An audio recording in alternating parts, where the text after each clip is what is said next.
చచ్చిన శవానికి ఇచ్చే విలువ బ్రతుకున్న మనిషికి విలువ లేదు.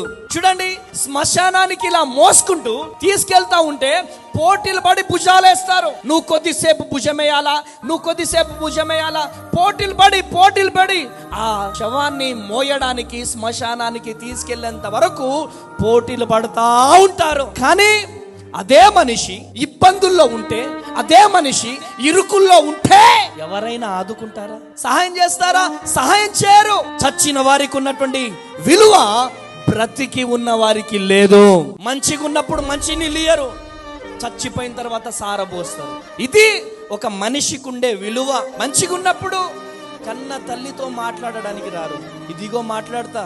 మదర్స్ డే రాగానే మమ్మీతో దిగిన photo selfie status, father's day రాగానే డాడీతో దిగినటువంటి ఫోటో స్టేటస్ల వరకు ఆ ప్రేమలు. చచ్చిపోయిన తర్వాత ఇదిగో నీ కొడుకుని వచ్చానే లెగు, నీ బిడ్డను వచ్చానే లెగు. బ్రతికున్నప్పుడు నిన్ను చూడడానికి వస్తారా? రారు. బ్రతికున్నప్పుడు బుక్కెడు పువ్వ పెట్టడం చేత కాదు. చచ్చిపోయిన తర్వాత పంచభక్ష పరమన్నాలు ఎక్కడికి తీసుకెళ్తారు? సమాధి దగ్గరికి తీసుకెళ్తారు. ఇదేమైనా న్యాయమా?